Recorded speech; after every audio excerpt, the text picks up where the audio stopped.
Olá, quando pensamos em Matsue, quase toda a gente pensa logo na cidade costeira, não é? O castelo, o lago. Exato, essa é a imagem mais famosa. Mas hoje vamos explorar um outro Matsue.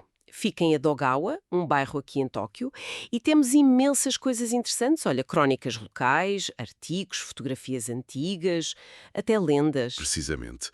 O nosso objetivo hoje é mergulhar um pouco na identidade deste Matsue menos conhecido.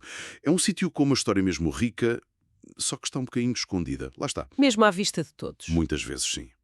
Vamos tentar desvendar essas camadas de história e encontrar os tais tesouros escondidos que podem ser interessantes para quem visita e procura algo diferente. Ok, estou curiosa. Então, por onde começamos? Talvez pelo nome. Até se isso parece ter uma história. Sem dúvida. E é uma história bem pragmática, na verdade. O nome Matsue, aqui, não vem de lendas antigas nem nada disso. Não. Não. Vem de uma reorganização administrativa lá em 1899, na era Meiji. Basicamente juntaram partes de duas aldeias, Komatsukawa e Nishi-Ichinoi. Ah, então tiraram um bocado de cada nome. Matsu e E. Exatamente. Um nome tipo sintético. Quase um acrónimo geográfico. Pronto. Que engraçado. O nome moderno vá. Mas essa identidade, essa aldeia, teve uma vida curta, certo? Teve, sim. E aqui a coisa complica um bocadinho. Esta nova aldeia, Matsue, só existiu oficialmente como Vila de Matsue, Matsue-cho, entre 1926 e 1932. Muito pouco tempo. 6 anos. Exato. E nesse período houve mesmo uma proposta séria para que toda a nova divisão administrativa, o bairro que se estava a formar, se chamasse Bairro de Matsue, Matsue-ku. E porquê? Porque a Câmara Municipal da Vila ia ficar lá. Fazia sentido, não é? Pois, parecia lógico. Mas não foi isso que aconteceu? Não. Acabaram por escolher Edogawa. Porquê? Se já tinham o nome Matsue, a Câmara. Bem, o nome Matsue era muito recente, um bocado artificial, talvez. Não tinha grande peso, não era conhecido. Ah, ok. E Edogawa, pronto, era o nome do rio, um marco geográfico importantíssimo, super conhecido por toda a gente. Claro. Então essa decisão, embora se perceba, acabou por diluir um pouco a identidade própria de Matsue dentro do bairro maior de Edogawa. Uma decisão burocrática com impacto na memória do lugar. E hoje, quem for lá, consegue encontrar alguma marca física dessa vila de Matsue? Consegue, consegue. Há uma ligação direta. A atual Matsue Kumin Plaza. Uhum. E a biblioteca de Matsue, ali em Matsue 21110. Bem, elas ficam exatamente no terreno onde antes era a Câmara Municipal da Vila de Matsue. Mesmo no sítio. Que interessante. É um ponto de contacto com essa história. É um melo físico, sim. E olha, há outra coisa ainda mais surpreendente que as fontes mencionam. O quê? Uma canção esquecida. Uma canção? Como assim? É verdade. Em 1929, numa tentativa de fortalecer o orgulho local antes da integração em Tóquio, a Vila de Matsue encomendou uma canção da Vila de Matsue, Matsue Choka. A sério? Sim, e não foi uns artistas quaisquer. Foram buscar dois nomes gigantes da cultura japonesa, o poeta Kitarara Hakushu para a letra Uau! e o compositor Yamada Kozaku para a música. Que incrível! Uma canção de identidade feita por mestres, mas diz que está esquecida. Completamente esquecida. Por um esforço cultural enorme, criar um símbolo para a comunidade. Mas, tal como a própria vila, a canção desapareceu da memória em apenas 3 anos. Que pena! Pois é quase um símbolo da própria história de Matsue. Né?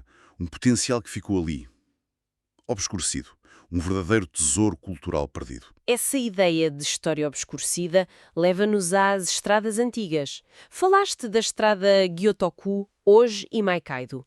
Era importante? Importantíssima. Na era Edo, era uma artéria vital, tinha uns 3,2 metros de largura, o que era bastante para a época. E para que servia? Tinha várias funções cruciais. Era a rota principal para as peregrinações ao templo Narita-san, que eram muito populares, Ah, sim. e também era fundamental para o transporte de sal, das salinas de Gyotoku para o Castelo de Edo. O sal era um bem essencialíssimo. Claro, para conservar alimentos e tudo mais. Era uma estrada de fé e de negócio, então? Precisamente. Mas não era a única. Havia outras rotas importantes. Como qual? Por exemplo, a estrada Kawara-do. Kawara-do. O nome quer dizer Estrada da Margem do Rio. Então levava aos barcos. Exatamente. Ligava ao rio, que na altura era como uma autoestrada para mercadorias e pessoas. E a importância destas estradas era marcada com pedras, os dōryō. Eram a sinalização da época. Os GPS do passado.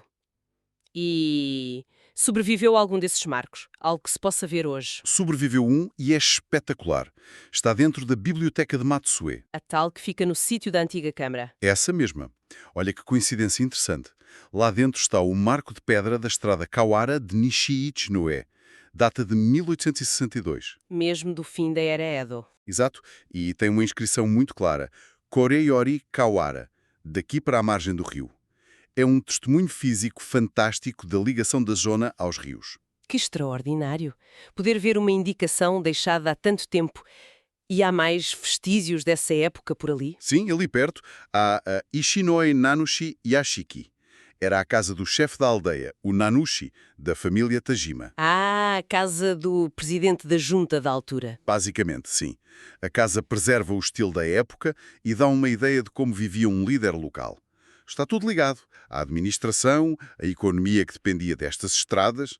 Visitar estes dois sítios, o marco e a casa, ajuda a imaginar como era a vida ali. Das estradas da era Edo, saltamos para o século XX. Transportes mais modernos.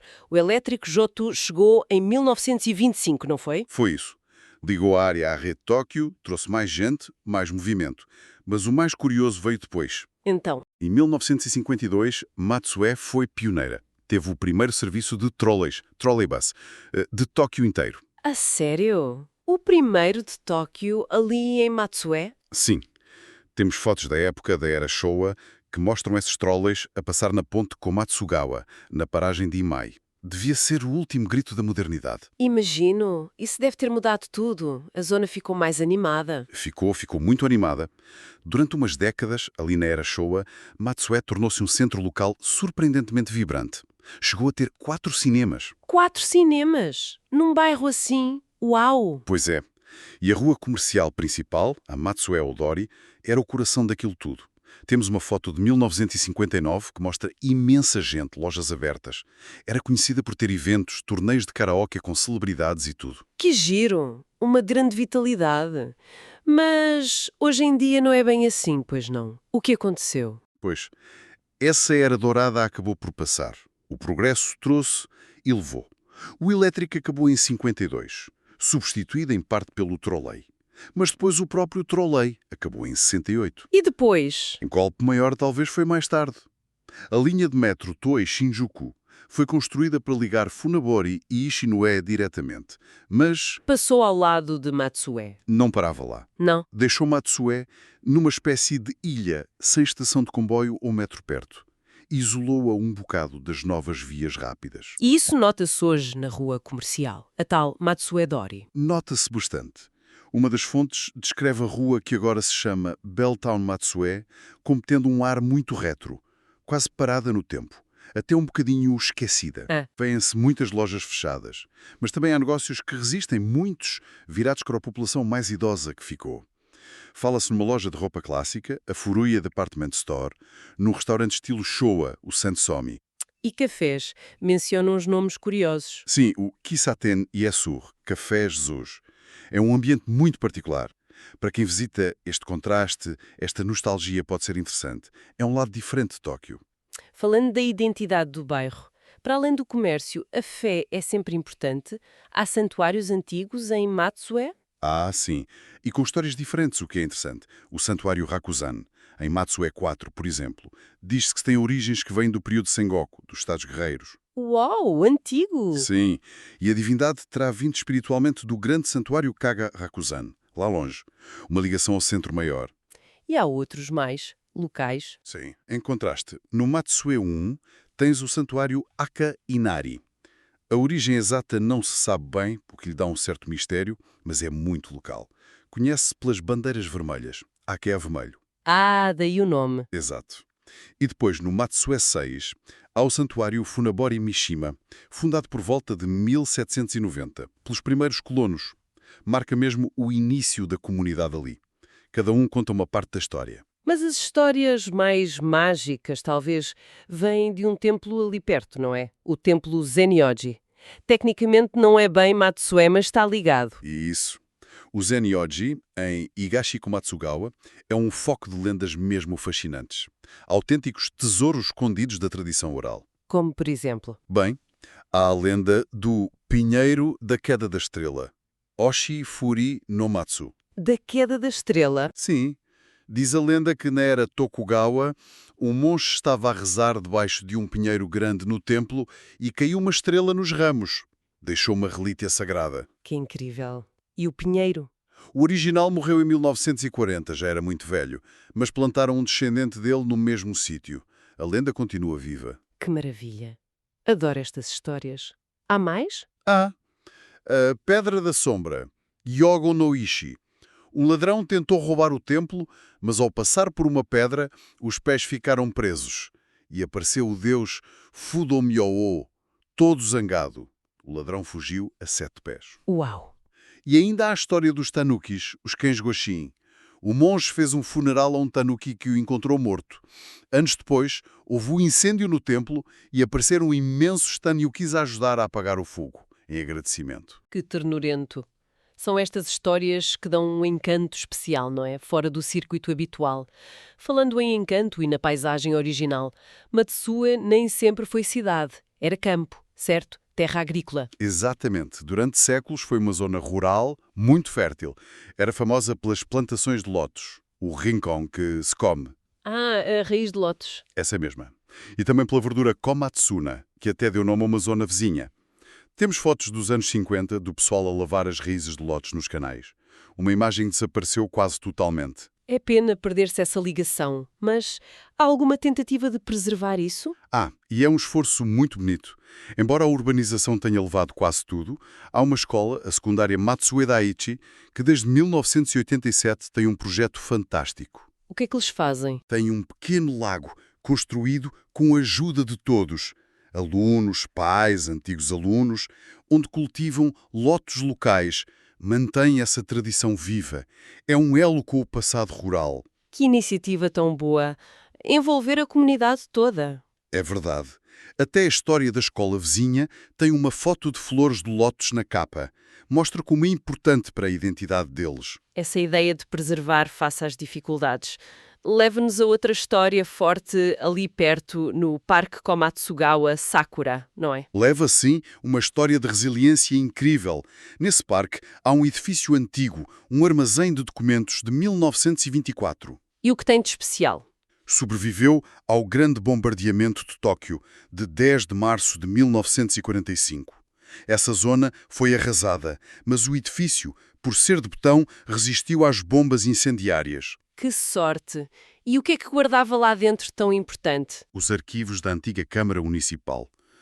E o mais vital eram os registros de família, os kosakibo, essenciais no Japão. Os documentos de identificação e tudo isso. Exatamente. No meio do caos, muitos papéis arderam lá dentro, mas os kosakibo foram salvos. Como? 2 funcionários corajosos pegaram nos livros pesados, meteram-nos em sacos de serapilheira e esconderam-nos num riacho ali perto, para protegê-los do fogo. Que ato heroico! Salvaram a identidade legal de tanta gente. Foi incrível. E esses registros ainda existem hoje, em Edogawa. O edifício também ainda lá está. Como um memorial? Sim, deixaram as marcas do fogo visíveis nas paredes. É um memorial silencioso. E puseram lá perto uma estátua da paz. Que forte! E para fechar o ciclo, a escola primária mais antiga. A escola primária de Matsue, fundada em 1876. Foi reconstruída recentemente, com um design moderno, mas muito focado na prevenção de desastres. Honra o passado e prepara o futuro. É um bairro que vive muito com a sua história.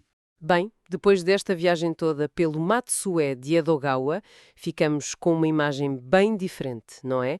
Um bairro com uma identidade própria, feita de decisões administrativas. Com uma canção esquecida por mestres, pioneiro nos trolleys. Com marcas de estradas antigas, ecos de uma era Showa vibrante que deu lugar a uma calma nostálgica. E com santuários, lendas mágicas, histórias de resiliência que nos tocam profundamente. Mostra que mesmo numa cidade gigante como Tóquio, há estas camadas de história, este encanto discreto, à espera de ser descoberto. muito diferente do outro Matsue. Sem dúvida. Este Matsue prova que a história interessante não está só nos grandes monumentos. Está nos nomes que desapareceram, nos edifícios que resistiram, nas tradições que se mantêm e nas histórias das pessoas. Então, o que levamos disto? Talvez a ideia de que a história está mesmo ao nosso lado, nos sítios mais comuns? Acho que sim. E fica a pergunta para quem nos ouve. Quantos sítios aparentemente banais, talvez no nosso próprio bairro, não guardarão histórias assim fascinantes e inesperadas? Que narrativas esquecidas podem estar numa biblioteca, numa pedra antiga na esquina ou na memória de um vizinho? Exatamente. À espera apenas de um olhar curioso para serem redescobertas e valorizadas.